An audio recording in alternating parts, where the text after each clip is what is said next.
The Equitable Life Assurance Society presents This Is Your FBI.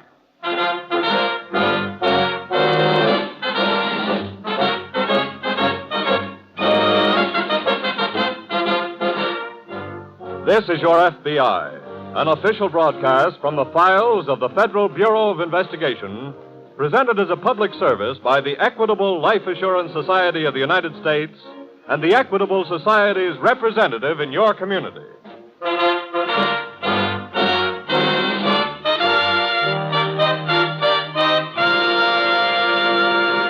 Before opening tonight's FBI file, let's consider the slogan E Pluribus Unum that appears on every United States coin. It means one from many.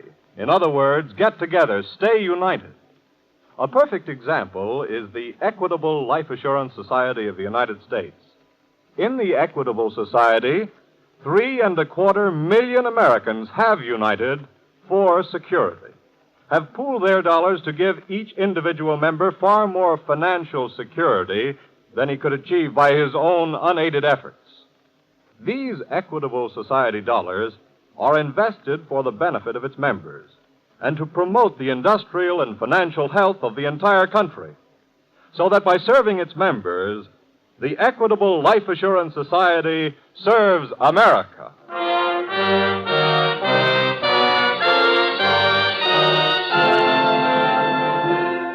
Tonight's FBI file, The Sinister Souvenir.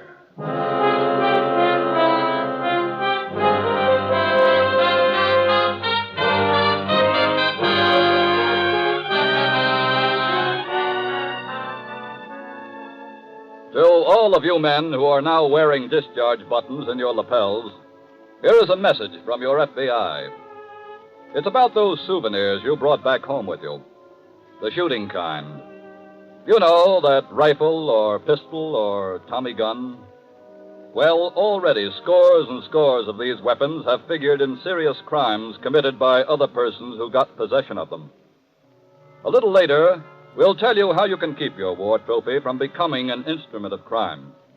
But first, listen to the recent case of one returning vet and the crime that came out of his gear bag.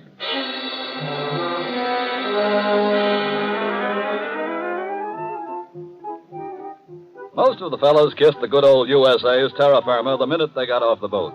But not PFC Joe Williams.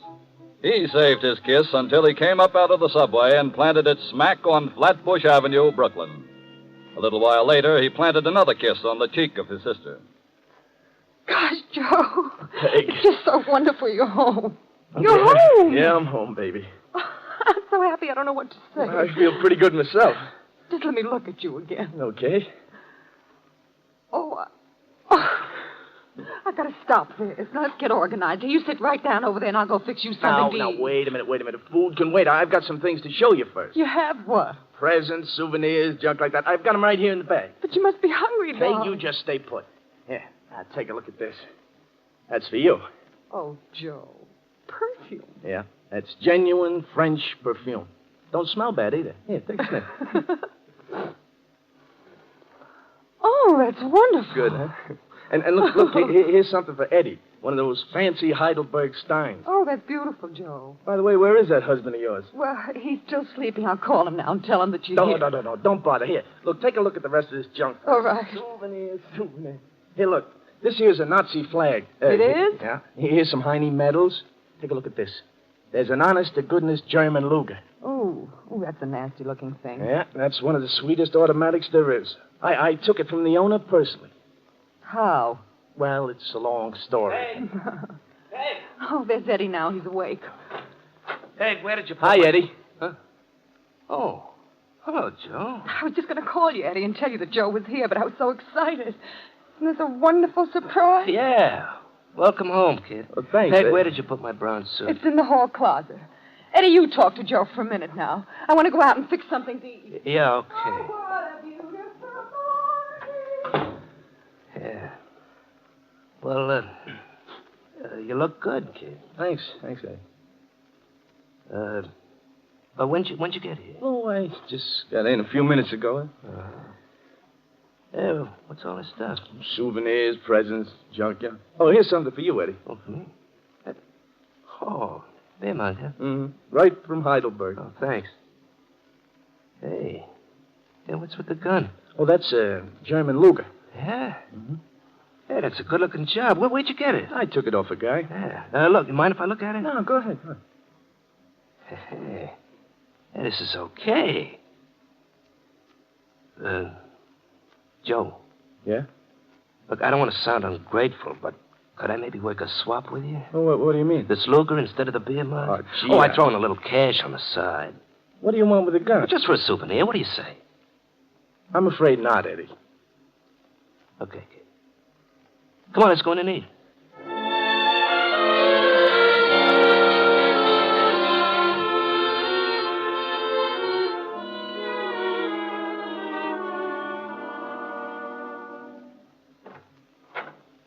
That you, Eddie? No, it's me, sis. Joe. Well, did you visit all the neighbors? Yeah, I saw a few of them. Weren't they surprised? Mm-hmm. I purposely didn't tell any of them that you were home. I wanted them to Peg, be. Yeah? Yeah? I got to talk to you. What about? Eddie. Well? Now, look, Peggy, I know this is none of my business, and if he wasn't married to you, I'd keep out of it, but what does the guy do? You mean his job? Yeah. He's a salesman. What does he sell? Lots of things. Well, I mean, what? What, for instance? Well, now, why do you want to know this, Joe? Well, for one thing, I was talking to some of the guys in the neighborhood today. From what they said, Eddie's mixed up with the wrong kind of people. Oh, You knew that, didn't you? yeah? I had another reason for asking, too. You know that Luger I brought home with me? The gun? Mm-hmm. Eddie wanted it. He said he'd swap me the beer mug for it and give me some cash besides. Yeah, but you didn't give it to him. No, but I looked in my gear bag this morning. Yeah? The Luger is gone.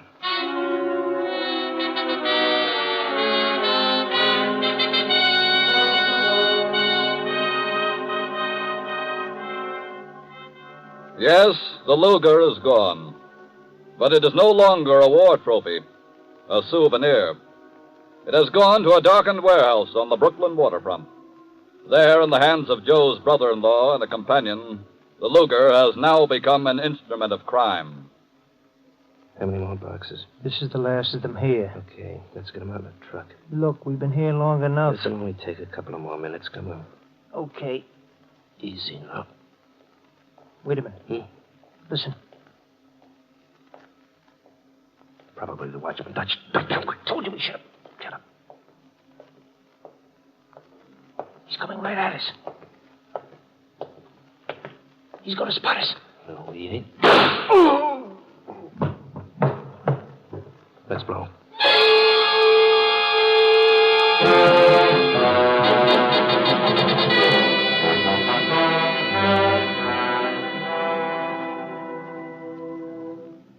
Mr. Forrest? Yes? My name is Hope. This is Mr. Rogers. We're from the FBI. How do you do? The body of the watchman is in the main warehouse. Come with me, please. Surely. Any idea when the killing occurred? Not more than 2 hours ago. That's the last time the watchman checked in. I see. When he missed making his last report, we investigated. After finding the body, we immediately called you. In here, please. All right. Go ahead, Jack. There he is, right over there. Now, if you'll excuse me, I'll go outside and wait for the coroner. Surely, Mr. Forrest. Okay, Jack, let's have a look at him. Okay.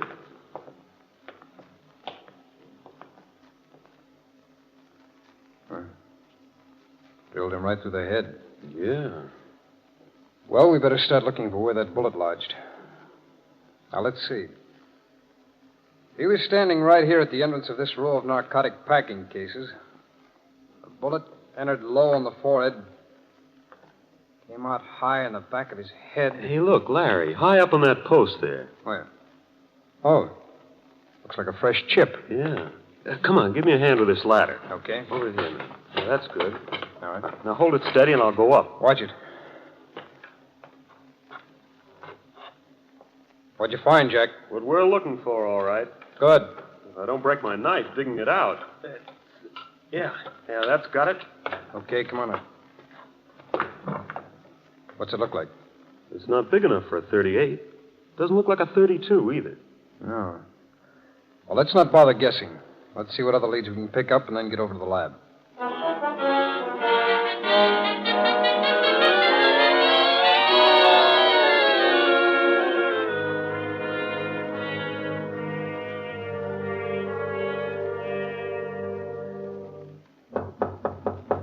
Come in. Somebody here to see Eddie. Who is it?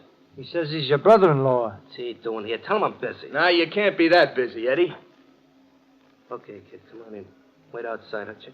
Okay. What's on your mind?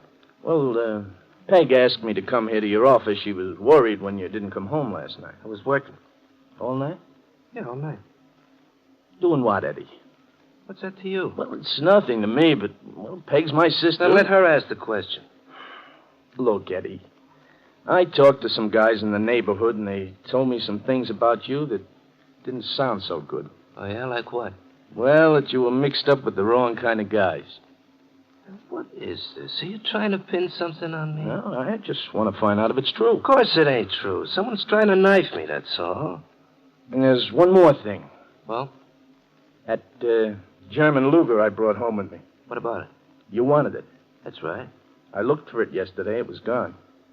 Now, wait a minute. Are you trying to say I took that gun? Eddie, all I know is it's gone. Have you told all this to Peg?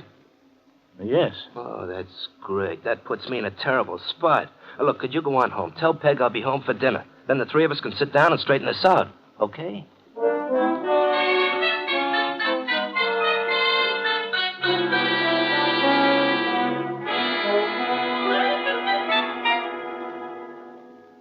Any lab report on that bullet check yet, Larry? No, but they ought to call any minute.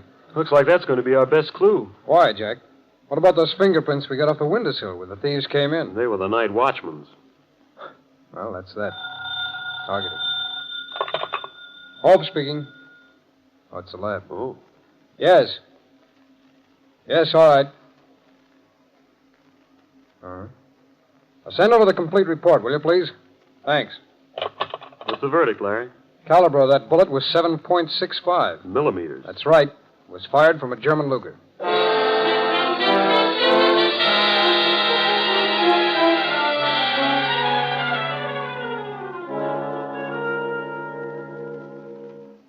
Peg.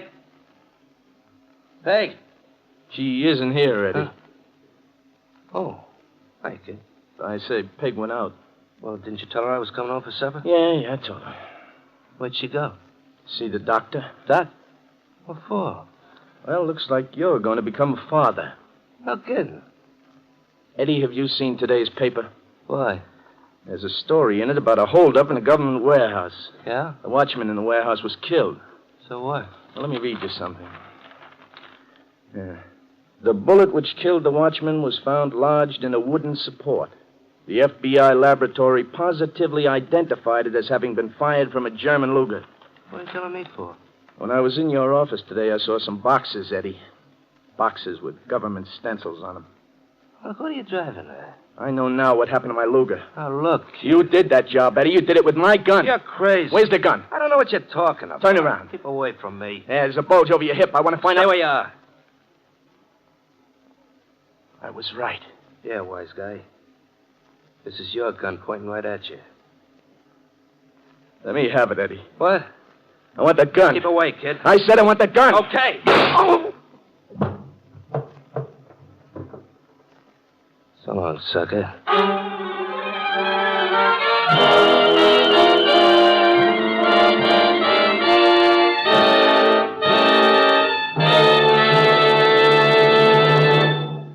Tonight's FBI file on the Sinister Souvenir will reopen in just a moment. Meanwhile, perhaps you will be surprised, as I was, to learn that there is more than one kind of security. This week, at the Equitable Society, I got a brand new slant on the subject of security from Thomas I. Parkinson, president of the Society. Did it ever occur to you, Mr. Parkinson said to me, that there's such a thing as having too much security? Well, how could that be, I asked. Well, Mr. Parkinson said, a convict in jail serving a life sentence has perfect security. His clothes, food, and shelter are assured for the rest of his life. But who wants that kind of security bought at the price of freedom? Of course, that's an extreme case, President Parkinson went on, but don't forget that the oldest trick of all dictatorial governments, from Julius Caesar to Adolf Hitler, was to promise the people bread and circuses and security, and then take away their liberties. Mr. Parkinson paused for a moment, and when he continued, there was a note of deep conviction in his voice as he said, "That's one reason why all of us in the Equitable Life Assurance Society of the United States are glad that Americans believe in life insurance. Equitable Society members do not pay for their security with lost freedom. Life insurance security is the result of individual thrift and forethought, of initiative and self-reliance. And a man with life insurance is pretty sure to turn a deaf ear to the glib promises of demagogues and agitators. Yes, we're proud to say that this week and every week for 86 years, the Equitable Society has been building security, the right kind of security, for you, your home, and your country. And now back to the FBI file on the Sinister Souvenir.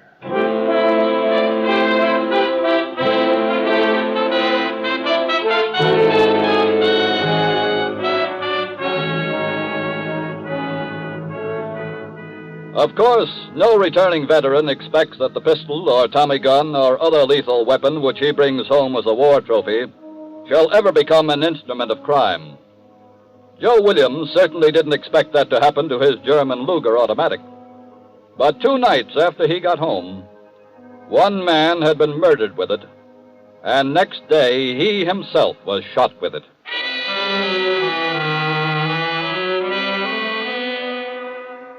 A few minutes after the brutal shooting of Joe Williams, his sister returned to the apartment. Finding him on the floor, she called the doctor, then worked feverishly to bring him back to consciousness. Here, darling, drink this water. Thanks. No, don't move, Joe. I'll lift your head. Okay. That's fine. That's fine, darling. I've bandaged the wound and checked the bleeding. The doctor will be right over. Joe, what happened? It was an accident. I shot myself. That's not true. Honest, Peg. Yeah, then where's the gun? Well, it's... Look, I've got a pretty good idea what really happened. Eddie did this to you. No, Peg. Joe, I saw him run out of the building here as I was coming down the street. I called out to him, but he just kept right on going. Now, you tell me the truth, Joe. Okay. It was Eddie. Why'd he do it? Why? He did take my gun. He used it in the holdup. He killed a man. Oh. I tried to take the gun back. He shot me with it. Oh. I'm sorry, sis. Joe, we gotta call the police. No, don't. Joe, he killed a man. He's gone. He won't be back. Look, you're going to keep out of this. What about the doctor? He's gonna know that something was wrong. We'll tell him it was an accident. Look, sis, you're going to have a baby. Let's do this for the kid, huh?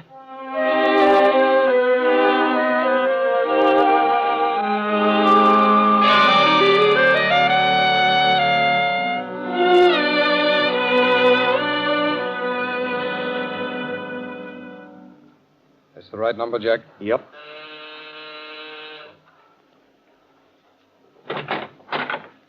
Yeah?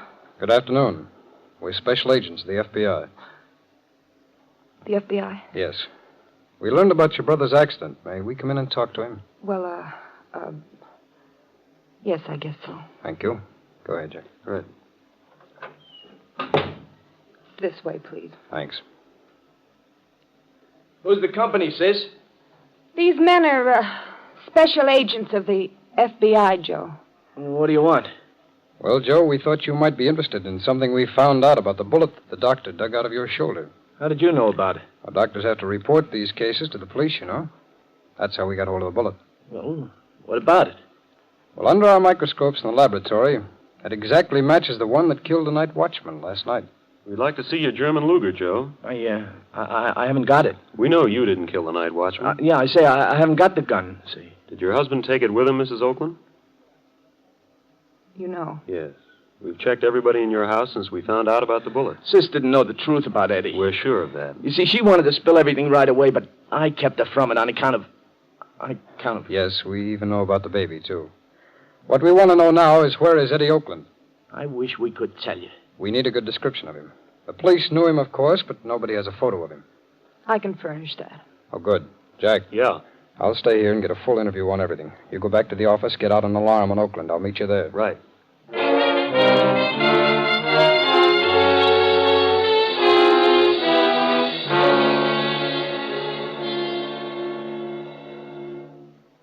How you been doing, Jack? No results from the alarm yet. How did you make out? Very well. What did you get?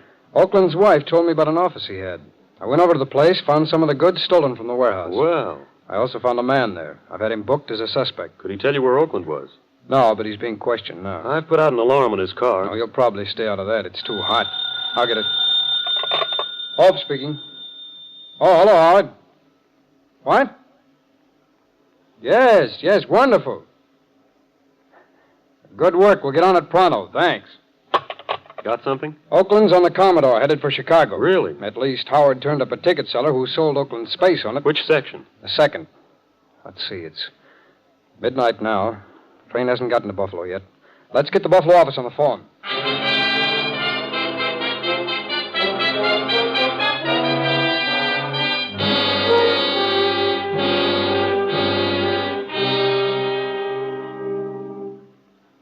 Can I get you anything else, Joe? No, thanks. But you didn't eat a thing. I wasn't hungry. Now, you know the doctor said you've got to eat. I know what the doctor said. Look, sis, I'm getting out of bed tomorrow. Joe. I don't want you waiting on me like Now, this. Joe, I I've don't... caused you enough trouble. What are you talking about? Well, if I hadn't brought that stinking gun into this house... That gun's got no bearing on what Eddie did. Well, it was my pistol that killed that watchman. Eddie killed the watchman. Oh, if I could only get my hands on him, I'd... Do what, Peg? Look, Tell me. What would you do? Why, you Take dirty... it easy. Eddie, why did Shut you... up and listen. I come back here for a couple of days until the heat cools off. Then I'll be on my way again. No, you can't stay here. Well, this is the safest place for me to be. I'm supposed to be on my way to Chicago. Can I help it if I'm smart? You're so smart, you've got the whole FBI looking for you. That's why I come back. The FBI will never think of looking for me here until after I'm gone. That is, unless one of you tries to tell him something. In which case, there's plenty of bullets left in this Luger. Tell him where he can go, sis. Fix me something to eat, Peg, and some hot jam. I said tell him where he Shut can up, go. Carol, before I... Eddie, don't. I'll get you something to eat. Swell. Oh, and look. Nobody's leaving this house until after I do. Understand?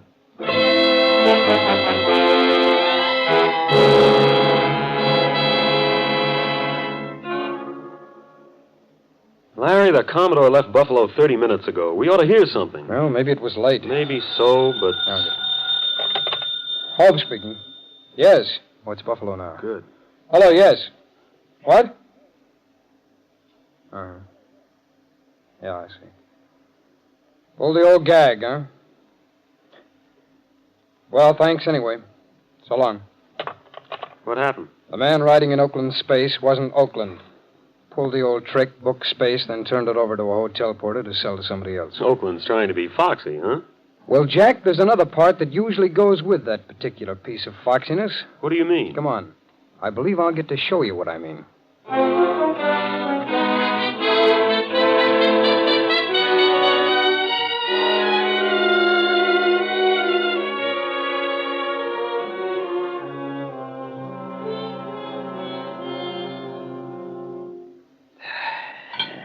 That tasted good. I hope it chokes you. Thanks. Any more Java there, Peg? Yeah. Pour me some. Let him pour his own. I didn't do a very good job on you, did I? Just swinging you in the shoulder. Maybe I can make up for it before I leave. What do you mean by that? Just trying to make him behave himself, that's all. That gun makes you a real big guy. I'm a big guy without it. Yeah, as long as I'm in bed, you are. Peg, will you tell this... Where did she go? Well, you wanted more coffee, didn't you? She had coffee right here. Well, maybe she went to make some fresh. Maybe she went to do something else, too, like getting on that phone. Leave her alone. Oh, no. Peg, what are you doing? Operator, hurry, please. Get away from that phone. Hang up, I said. Told you not to do that. Get back in there. Take your hands off her. Joe, get back to bed. I'm going to fix this guy right now. Look, kid, I don't want to blast you again. Keep away, I'm warning you. Eddie, don't. Drop that gun, Oakland, and don't turn around. The FBI. Ah, you see what I meant, Jack? If he was dumb enough to pull the old railroad gag, then he had to pull the rest of the act, too. Try to hide out at home.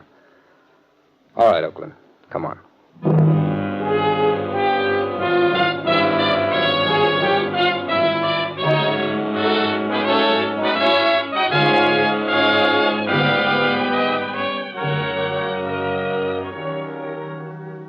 Eddie Oakland and his accomplice were tried for the murder of the warehouse watchman. They were convicted on the charge of first-degree murder. As for Joe Williams, his war trophy, the German Luger, was returned to him, but after it had been rendered harmless by experts of the FBI. And that brings us to the final part of your FBI's message to you returned veterans who have brought back firearm souvenirs from the battlefield. No one wants you to give them up. You earned the right to keep them. Earned it the hard way. But please, for your sake, for the sake of your loved ones, and for the sake of society, have a firearms expert render your gun harmless. Do this now.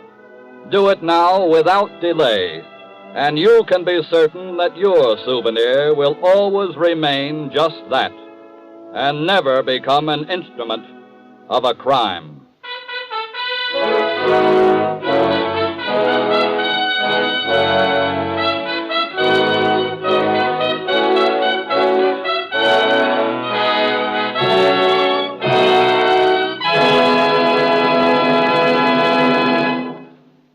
Next week, you will hear another thrilling case from the files of the FBI. Before telling you about it, here's a brief but important message from the Equitable Life Assurance Society of the United States. To the FBI, America looks for national security. And to the Equitable Society, 3.25 million Americans look for the financial security of life insurance. These 3.25 million people comprise the Equitable Society. Because, you see, the moment they purchased life insurance through an Equitable Society representative, they became members of this great mutual organization. Remember, like your FBI, the Equitable Life Assurance Society representative in your community is constantly working for the security of you, your home, and your country.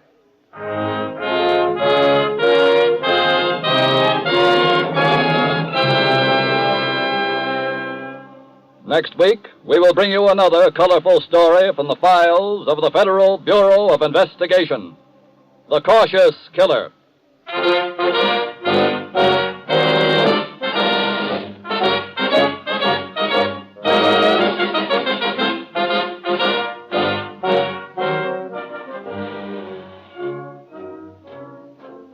The incidents used in tonight's Equitable Life Assurance Society's broadcast are taken from the files of the Federal Bureau of Investigation. However, all names used are fictitious, and any similarity thereof to the names of persons living or dead is accidental. Tonight, the music was under the direction of Frederick Steiner, the author was Frank Perry's, and your narrator was Dean Carlton. This is Your FBI is a Jerry Devine production. Now, this is Carl Frank, speaking for the Equitable Life Assurance Society of the United States and the Equitable Society's representative in your community, and inviting you to tune in again next week at this same time for This is Your FBI.